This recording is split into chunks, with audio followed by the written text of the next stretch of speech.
Okay. Good evening, everybody. So if you don't mind turning to page Yud Tes of the sheets, and then we're actually going to start there just to read the text of the Haggadah, and then the first piece in the Zera Shimshon that we're going to read together is going to be on page Chaf. So if you go to Chaf, you'll be okay. But if you go to if you have Yud Tes and you go to Daf Yud Tes, you'll see the first Avadim Hayinu Lefaro. Is the first little section of the text that the Zera Shimshon is going to comment on that we're going to look at today. Okay, so Avadim Hayinu LeFaro b'Mitzrayim, we were slaves to Pharaoh in Egypt. Vayotzeinu Hashem Elokeinu misham biyad chazaku v'zor netuyah. And Hashem Elokeinu took us out from there with a strong hand and an outstretched arm. So the Zera Shimshon, now we're going to page Chaf. The Zera Shimshon is going to comment on the double language of Hashem took us out with a Yad Chazaka and a Zora Netuya. He wants to get into and analyze exactly why those two Lashonos are used and why both are necessary, what each of them is referring to. So we're on page Chaf in the Zera Shimshon, the Dibur Maska V'Yoteinu Hashem Elokeinu Misham B'Yad Chazaka V'Zor Netuya. So he says as follows: Nira levarer kefil halosha. We can explain the double language of Yad Chazaka Uzro Netuya. Al pi ma shekosu haMeforshim, according to what the Meforshim wrote, sheschar riboy habonim hayamachmas koshi hashibud. That there was a reward for the intensity of the servitude, and that reward was the tremendous amount of children that Bnei Yisrael had. This pasuk is right in the beginning of Shmos, when the story of Bnei Yisrael becoming slaves in Egypt is told right from the start. The pasuk says that as they were oppressed, they multiplied and they spread out. So the Zera Shimshon is saying that pasuk actually is telling us kind of a reward, an action and a reaction. Because the Mitzrim oppressed Bnei Yisrael, because Bnei Yisrael were oppressed, Hashem gave them a special schar that their children would be multiplied, that they would grow in population.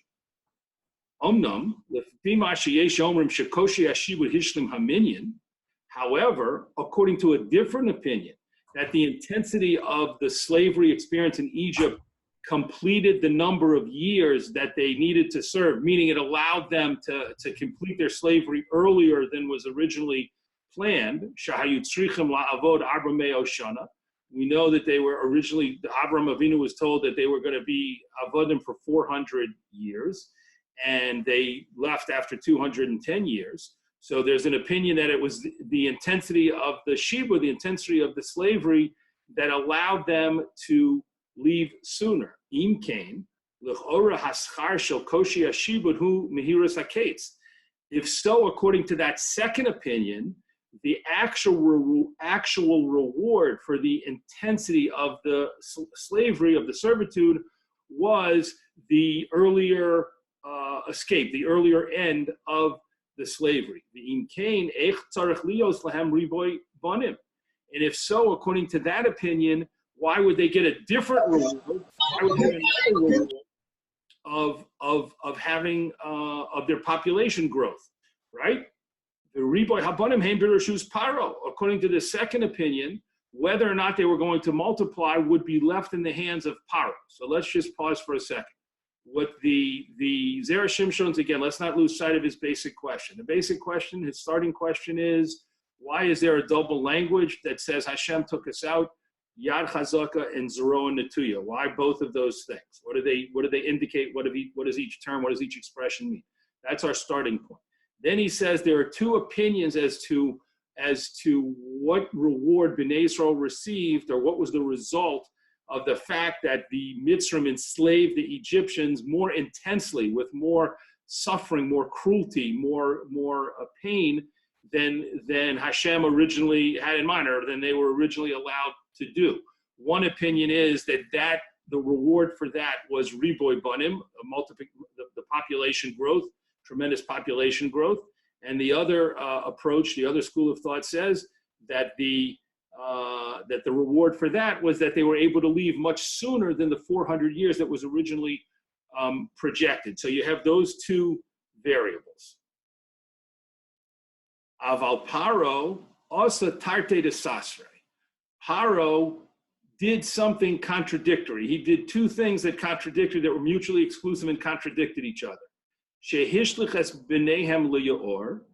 He threw the children into the river, the Jewish children. V'chein shachat mi b'nei Yisrael kedei lirchos b'damam. And we know, according to the Medrash, that he would kill Jewish children in order to bathe in the blood. So these actions, in addition to being horrific actions of cruelty, also means that he kept the population. He didn't allow Bnei Yisrael to grow and expand the way that they would have if he was not murdering the children. The im kain hera bazeh, and if he did this, this showed shekoshi ashibud hishlim amini. According to the fact that he did this, then the only reward Bnei Yisrael could get was that they would get out sooner. So according to this, Paro should have agreed and said, yes, Moshe Rabbeinu, you're asking me to send them out, I'm going to send them out. My time on mi'ein l'shalcham. So what's the reason that he refused to send them out? That rhetorical question can be answered. The Zera Shimshon wants us to understand that the reason he refused is because he wasn't going according to the rules. He wasn't playing the game according to the rules. He was saying that I'm going to stop any reward coming. I'm going to intensify the shibud. I'm going to enslave the Jews in a much worse way than is allowed to me, so to speak, or than was expected from me. And I'm not going to allow them to have either of the two rewards that they might have gotten from that, either of the two compensatory results of the intensity of the shibud. I'm not going to allow them to have riboy banim, because instead of having their population grow, I'm going to start killing the children. And I'm also not going to let them out sooner. And when Moshe Rabbeinu comes and says, let them out, I'm going to refuse. So I'm not going to allow any of the things to happen that should have been happening. Asi shapir, and therefore now it makes sense. When it says Hashem took them out with a strong hand, hainu min hadin. This language is meant to say that Hashem took them out with the midas hadin. Hashem took them out according to justice. Lefi shekoshi ashibud hishlim haminyan. Because the intensity of the servitude, the intensity of the slavery, completed the amount of years. So that's a very important point. One might think if they were supposed to be enslaved for 400 years and they left after 210 years, that could only be midas hachesed, midas harachamim. That could only be because Hashem had mercy on them because of their suffering. The Zera Shimshon is saying, no, that's not the language of Yad Chazaka. Yad Chazaka means Hashem said that it would have been 400 years, as long as there was a much lower level of intensity of the servitude. But because Paro and the Egyptians ratcheted up the level of cruelty and the intensity of the servitude, it's min hadin. The midas hadin says that Bnei Yisrael should get out early. The im yomer Paro shehakoshi lo hishlima minyan. And if Paro wanted to argue and say, no, they're supposed to be here much earlier, and I'm not going to let them out. This is not, their years aren't fulfilled. They haven't been enslaved enough time. If so, why did he kill the Jewish children?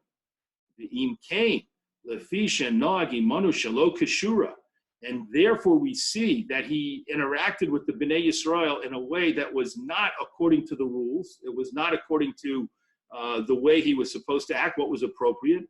But dinhu sheyilka mida b'mida, therefore he was struck with a specific punishment that was mida keneged mida, bizroa netuya. That's the second term, with the outstretched arm. Zehu hacherev shel makas bechoros, and this specifically refers to this outstretched arm holding a sword to kill to slay the firstborn. Kemoshe harag b'neinu, just as he killed the Jewish children. Al yedei hazroa hanetuya yatzanu lecherus. And through this last plague, we know the Jewish people went out to freedom. So the Zera Shimshon has started with a question: why the double language of Yad Chazak and Zero Netuya? Why double Kefal Halashon? And also, what does each one refer to? And now he's explained to us by taking the two opinions, the two schools of thought about what the schar was for the Bnei Yisrael suffering this incredible high level of servitude. He's taken that and he's shown us that led us to the Yad Chazaka, that Hashem could say, I'm taking them out through din, and that they should deserve to leave early, and they are going to leave before the full 400 years. And also I'm going to do a punishment that would not necessarily have happened had Paro not gone against the rules and broken the rules. and that is the slaying of the firstborn. Let's take a look at the next piece. So we're still on page Chaf, and you can go down right to the next piece. This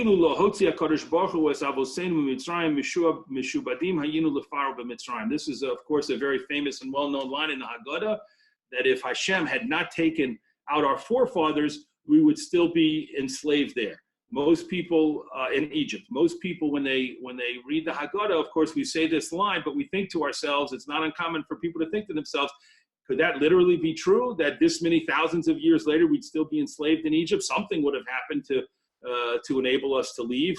Things, people don't, where do we have in history that people are enslaved for thousands and thousands of years and the slavery never ends through some process? So the Zera Shimshon wants to deal with this line in the Haggadah. Kihem hayu hador haravi liYaakov. The people, Bnei Yisrael at the time, the generation that left Mitzrayim, was the fourth generation after Yaakov Avinu. V'chsiv v'dor ravi yashuvu heina. And it's written that the fourth generation, this is in the psukim of the Bris Bein Abasarim, it's written that the fourth generation will return here. Sha'az haya haket shenishba kodesh baruch hu la'avram avinu olav hashom. So Hashem had promised Avram Avinu that after 4 generations, and the way that's understood is after 4 generations after Yaakov Avinu went down to Mitzrayim, the Bnei Yisrael would come back. If the fourth generation, if Hashem had not taken out the fourth generation, far over hakates, then the end of the slavery point would have been passed. And the oath that Hashem made that they would come out would have passed. And after that point, they would not have been able to come out. So what the Zera Shimshon is saying is that there was a specific time and moment when Bnei Yisrael could leave, and that was the Dor Revi, the fourth generation after Yaakov. So if you think to yourselves, Yaakov Avinu, and then let's just work it out coming down through the line to get to Moshe Rabbeinu. So you have, after Yaakov, you have Levi, then you have Kahas, then you have Amram, then you have Moshe. So that's the Dor Revi, the fourth generation after Yaakov. If Hashem had not taken them out then that would have closed the door on their opportunity to leave. Why? Because the only reason they were leaving is because of Hashem's oath. Without Hashem's oath, they actually would not have ever been able to overpower the Mitzrim and to leave Egyptian servitude. So the Zera Shimshon tells us, don't overlook this line. Take this line literally, because there was an oath that Hashem made. Without that oath, they actually would not have come out, and that oath would only have been was only applicable to the Dor Revi. Let's go to the next page, please, page Chaf Aleph.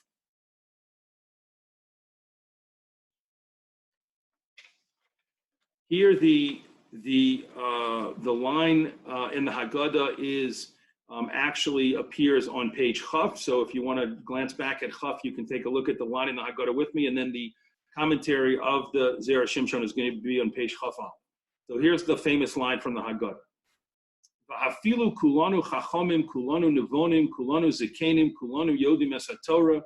Even if we were all wise and understanding and elders, and all of us knew the Torah, mitzvah leinu l'saper b'yetzias Mitzrayim. It's a mitzvah upon us to tell the story of the Exodus from Egypt. So again, when we read the Haggadah, I think many of us assume that what this is saying is that we shouldn't think that the mitzvah to tell the story is only for those people who don't know the story.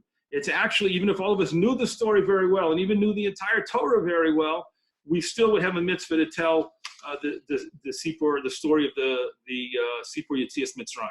So the Zera Shimshon, as is his derech, is going to take things a little deeper than that. Even if we were all wise men, wise people, wise individuals, it would be a mitzvah to tell the story of the Yetzias Mitzrayim. Yesh ledaktek, ma ha'have amina, she'chachomim yu peturim milasaper b'Yetzias Mitzrayim.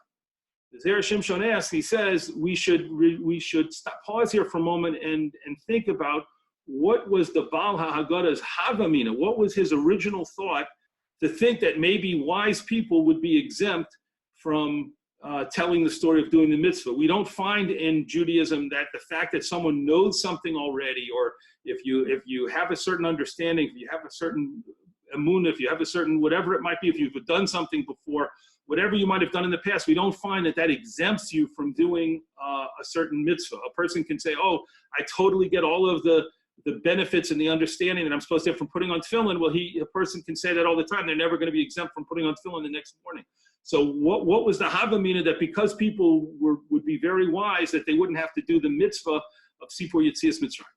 Yesh Lomar, you could say, Dila'el, that previously in the Haggadah, Bir Bal HaHaggadah, the Ilu Lo Gol HaKadosh Baruch Hu Es Avosenu, previously it said that if Hashem had not redeemed our forefathers, Adayin Hayinu Mishubadim LeParo, we would still be enslaved to Paro. We just commented, the Zera Shimshon just commented on that a moment ago.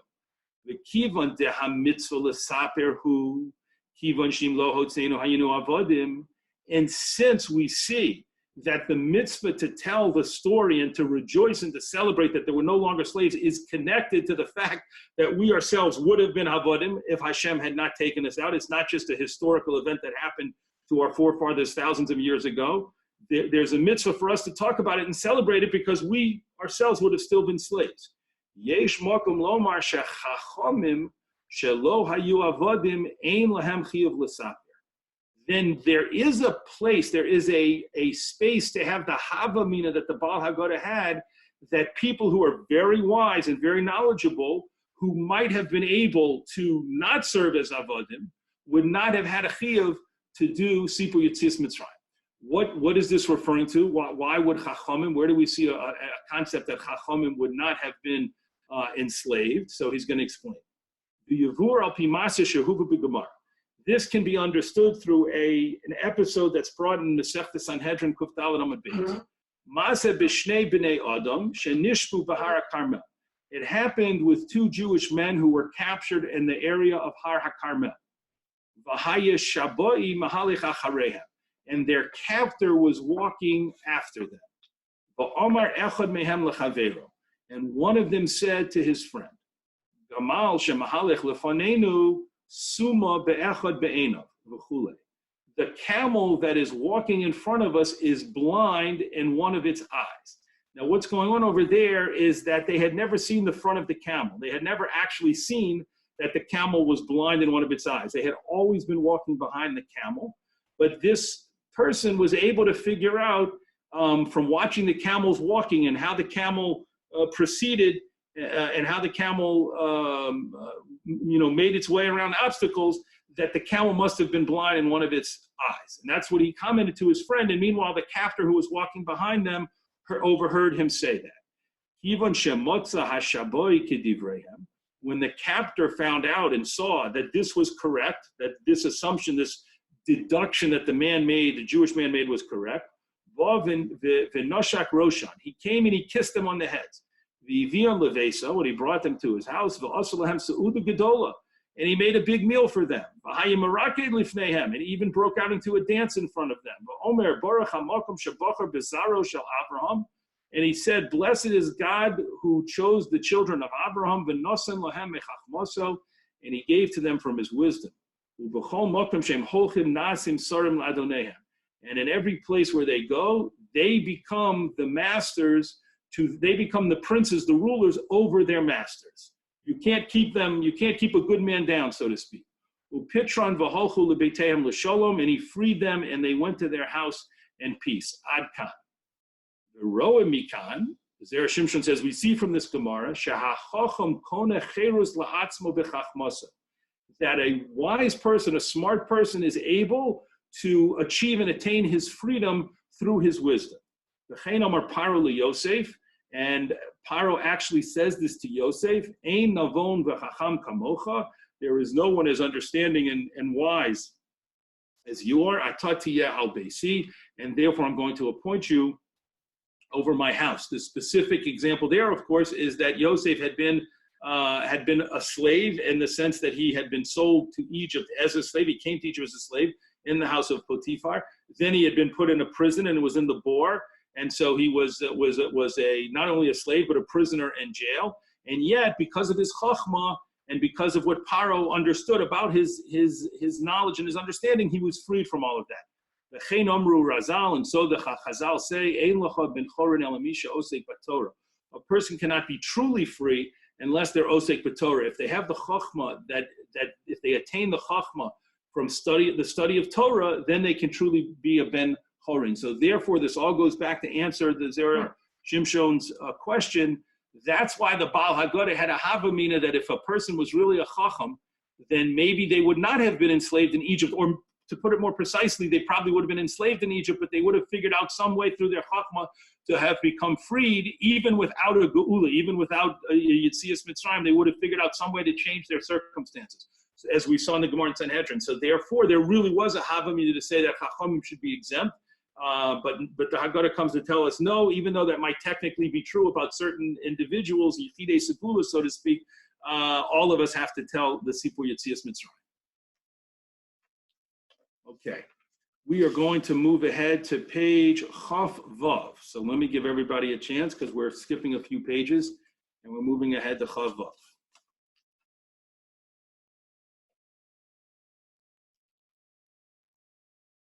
Okay.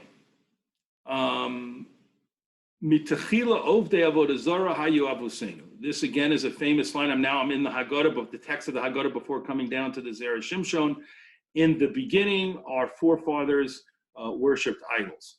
And this, of course, the fact that this section is in the Haggadah is discussed in the Gemara, where it talks about the argument about, do we begin with Gunus or do we begin with Shevach? Where do we start the story of Bnei Yisrael? And we paskin, and the Haggadah demonstrates that we begin with Gunus. We begin with something that is humiliating and embarrassing about our origin, specifically that Avram Avinu came from a family of idol worshippers. Of course, we know the stories of Terach, of Avram breaking the idols, the Midrashim tell us, and of the experiences that Avram Avinu had to break away from the Avodah Zarah of his forefathers. But nonetheless, those are our roots, and we begin with that. So the Zera Shimshon is going to discuss the roots of Bnei Yisrael in terms of Avram Avinu and Terach and the idols, and what that means for us. And in the next two pieces, there's going to be two pieces we're going to look at here about this subject. So we're now in the, looks like the second paragraph, middle paragraph on the page, Mitchila Ovdei Avodah Zarah Hayavusein. Chazal Amru. So Chazal say in Masechta Brachos, Shelo kol adam zoche l'shnei shulchanos. Not everyone can be zoche to two tables. There are different ways to understand this statement in the Gemara. From the way the Zera Shimshon is going to develop his commentary here, it looks like he's going along the lines that to take it in a very broad way, that a person cannot, not everyone is able to get everything they want, to do everything, let's say, accomplish everything they want for themselves and for their children and for their grandchildren, etc. Not everyone is able to do that. Sometimes you're only able to accomplish some things for yourself and not for it. It doesn't stand, it doesn't continue for your children and your grandchildren and your future generations. Mehaloshin lo kol adam, from the language of not every person is able to do that, mashmid implies sheyesh eza adam shezocha, that there are some individuals, there are some people who do have the schus, who do have the merit to be able to do this. V'hainu misha omed bin nisayim, and this is someone who is able to withstand a tremendously difficult test, a tremendously difficult and challenging nisayim. Avram Avinu alav shalom, and Avram Avinu kishishivet salam of shel Terach aviv, when he broke the idols of Terach his father, the heiz panav keneged Nimrod, and he was brazen enough also not to listen to what Nimrod, the ruler, the very powerful ruler of that whole region, said to him. This is based on the Midrashim, both the story of Avram breaking Terach's idols and his father Terach sending Avram to have a meeting with Nimrod, and Nimrod saying to Avram that it would be a good idea for him to worship some of the different gods that the people worship, and Avram refused to do so. This was his first major test, to refuse to be a part, to reject the idol worship that had been in his family for generations and was completely surrounding him. This was his first major test. And through passing this test and rejecting idol worship entirely, he merited all conceivable material wealth in the world. In the subsequent test that he also was challenged with and that he also surmounted and was successful in facing, he didn't need the schus for himself. But rather he was able to get the merit for his children and his future generations. Like Rashi says in Pirkei Avos, in the 5th parak, in the merit of the Avram Avinu passing the test that he passed, Avraham passed 10 major fundamental tests in his lifetime, and therefore we merited 10 special miracles in Egypt. And in this merit, Hashem brought 10 makos on the Mitzrim. So according to the Zera Shimshon, we see that this beginning with the story of Mitchila Ovdei Avodah Zarah Hayavosenu, far from being something that's not really relevant to the story of the Haggadah, far from being something that, kind of should seem out of place, it's extremely relevant and extremely important, because it's telling us, go back to Avraham's roots, go back to the fact that they were idol worshippers, how Abraham rejected that, no matter, even at the risk of his life, and the risk, of course, of rejection by his entire family and social milieu. Because he did that, that led to Yetzias Mitzrayim. That led to his children, his grandchildren, his future generations meriting the Yetzias Mitzrayim. The next piece is the bottom piece, and the Zera Shimshon is going to continue talking about the same line in the Haggadah. In the beginning, our forefathers were idolaters. Nira levar hatam shehuva aleinu lahaschil begnus. It seems that we can explain that the reason, shechova aleinu, that it's an obligation on us to begin with this inappropriate story, this shameful story about the Jewish people's roots with idolatry. The reason we have an obligation to do that, again, based on the machlokas and the Gemara and the way we paskin, is that we do start this way. It's in order that the children shouldn't ask, why do we have a mitzvah to tell the story of the Exodus from Egypt and celebrate it? Why? Hello. Tov hayalanu im lo hayakodesh baruch hu machniso leMitzrayim klal. Wouldn't it have been better if Hashem never put us in slavery at all? Which, if you think about it, is a very good question that you could see a child actually asking, right? You're sitting at the Seder table. We're doing all these things to talk about and celebrate the fact that we're no longer slaves, that Hashem took us out of Egypt. So a child would say, I don't get it. Why did Hashem have to put us there to begin with, right? If Hashem wanted to, he could have just not put us into slavery, and then we wouldn't have had to be redeemed, and there we don't have to have the Seder to celebrate being redeemed. Let's just never be slaves. So in case someone asks that or thinks that, whether it's a child or an adult, and that's why we begin with the roots of Bnei Yisrael and as idol worshippers, Kadesh and Navi, in order for us to understand Shahaya min hatzorech laredes leMitzrayim, that this was the reason why it was necessary for the Jewish people to go down to Egypt. Kedei lezachech osam, in order to purify them, velenakos chalasam, and in order to clean up their sickness, the sickness of the roots of idolatry that were in them. You might say it was in their DNA because they came from idolatrous roots.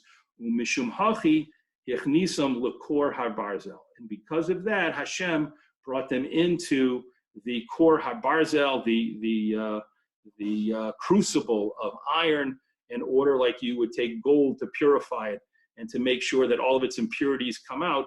So too, Bnei Yisrael had to undergo that experience. So here, we can't overlook, we have to pause for a moment to realize that Zera Shimshon is teaching us something very, very fundamental that is often not discussed or thought about. And that is, why did Bnei Yisrael have to be in Mitzrayim? Exactly the question that he says a child might ask. He is now saying is a very important, fundamental question to ask. If we just focus on all of the things involved in the Yetzias Mitzrayim, then we might easily overlook the question of, but why did they have to be there to begin with? Why couldn't Hashem just let them stay, right? Abraham comes to Eretz Canaan.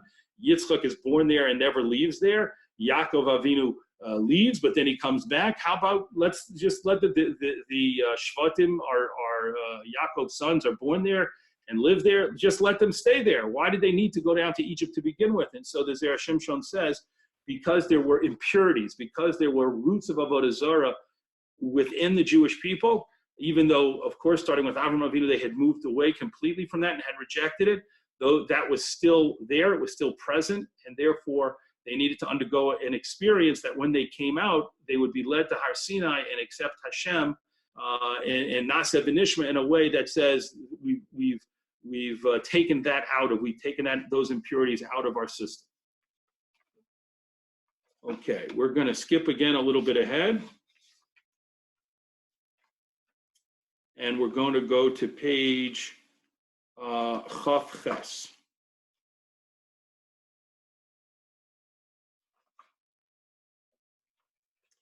Okay, this will be our last piece. It's a little bit of a long piece, very fascinating piece, and the Zera Shimshon is going to do something here that's kind of amazing.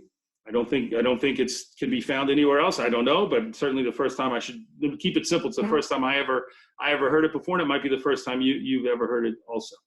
Okay, so we're at the bottom of page Chaf Ches, and it's on the line in the Haggadah of Avadum Ve'inu Osam. So here the Haggadah, if we go up to the top of the page to the text of the Haggadah, it's actually recounting the story of the bris bein habasarim when Hashem told Avram, informed him that the Jewish people, that his offspring would be enslaved in a land that did not belong to them. And let's actually read that pasuk. I'm in the text of the Haggadah on the top of page Chaf Ches. Shenemar, as it says, Yomer la'Avram, Hashem said to Avram, Yadoa Teda, you should certainly know, Ki ger yeh zaracha be'eretz lo lahem, that your offspring will be strangers or will be a stranger in a land that does not belong to them. Va'avadum ve'inu osam arba meo shana. And your offspring will serve them and they will oppress them, meaning the masters of this land. It doesn't say anything about Egypt here, but the people of this land will oppress them. Not only will they be avodim, but the people of the land will oppress them. Arba meo shana, for 400 years. So on that pasuk, the Zera Shimshon is going to comment and analyze that pasuk. Bottom of the page, Avadum ve'inu osam, and they will serve them and they will oppress them. Ala pasuk lechu l'siv lo secha.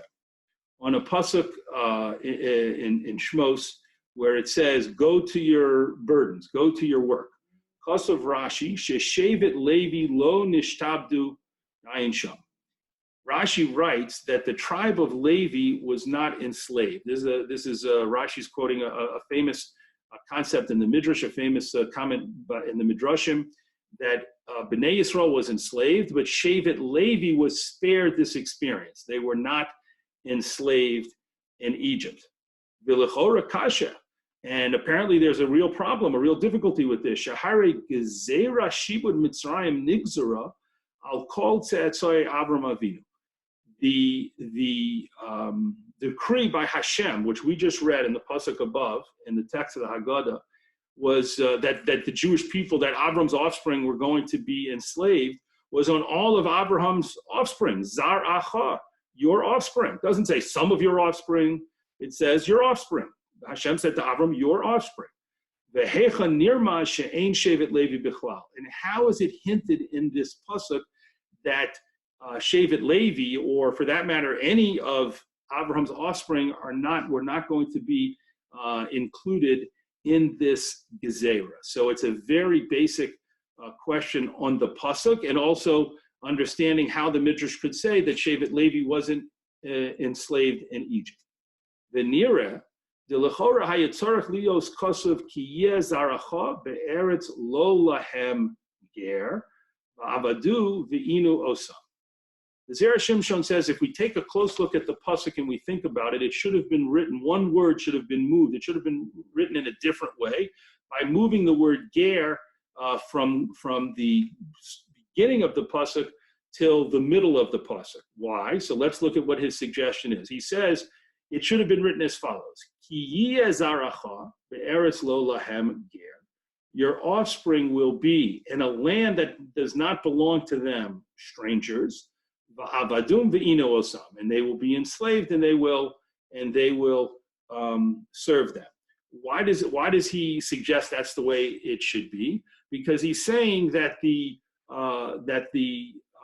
experience of Avram's offspring being in a different land and being strangers there should be connected to v'avadum ve'inu osam. It should go along with they're going to be enslaved and they're going to be oppressed there, as opposed to the idea of being a stranger being in the beginning of the pasuk and not seemingly connected possibly to them being enslaved and being oppressed. So you can already maybe see where he's going to go with this.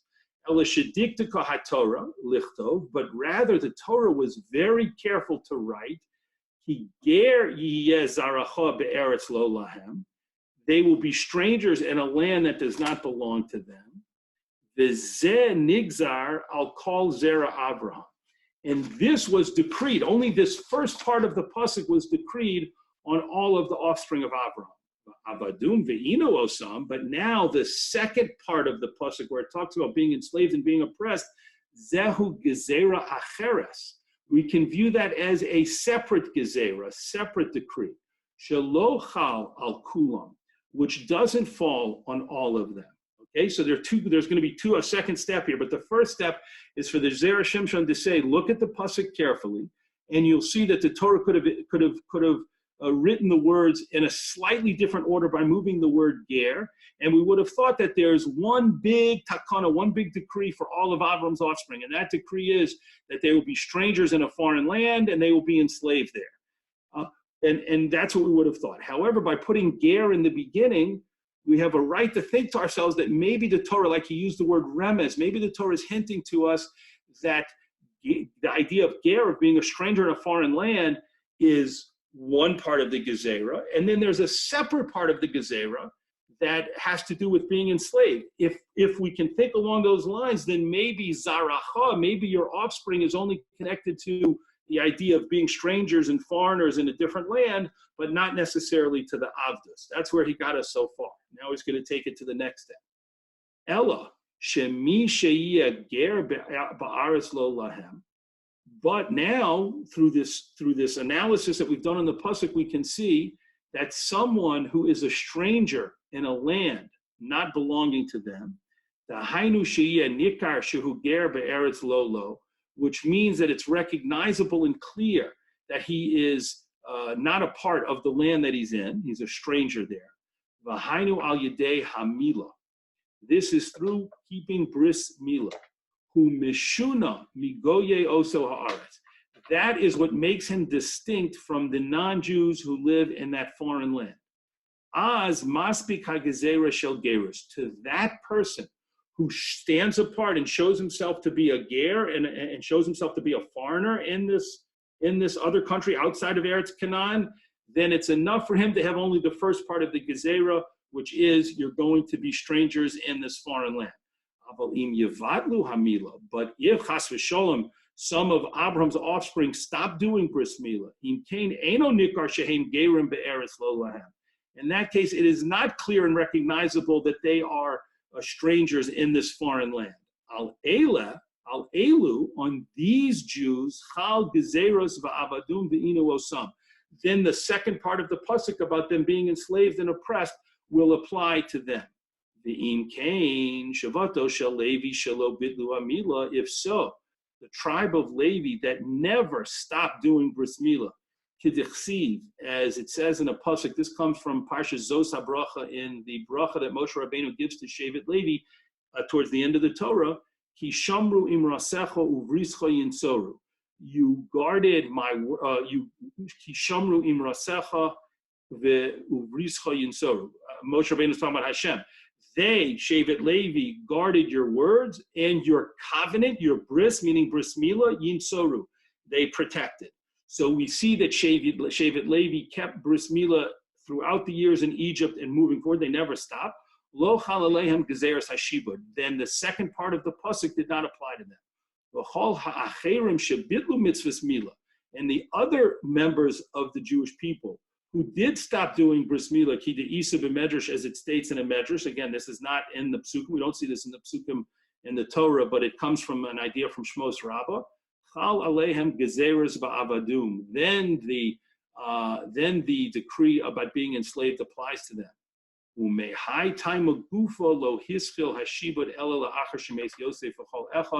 And in an additional note, he says, and this is the exact reason why the shibud did not start until after Yosef and his brothers had died. The Torah makes a point of saying once that whole generation of Yosef and his brothers died, then it begins the story that starts with the shibud Mitzrayim. Why? Because they certainly had a bris milah, they kept bris milah, and therefore the shibud couldn't start. Once it started, Shevet Levi, who kept bris milah, was protected from becoming enslaved. The other shvatim who began to be not careful, less careful, not particular, not makbid about keeping bris milah at a certain point in Mitzrayim, began to be enslaved. So according to the Zera Shimshon, we actually do see that the Torah hints to us that when Hashem told Avram Avinu at the bris bein habasarim what was going to happen, he hinted that not all of the Jewish people would go to a different country, but not all of them would be enslaved and oppressed. Some of them would not be. And from a closer analysis, you can even see which ones would not be oppressed and enslaved. The tribe that kept themselves separate through bris milah, which was the Shevet Levi. Yasher koach to everyone. Looking forward to Emir Tashem to next week, getting back together and continuing in the Haggadah with the parish of the Zera Shimshon. Yasher koach, Tzvi. Thank you very much.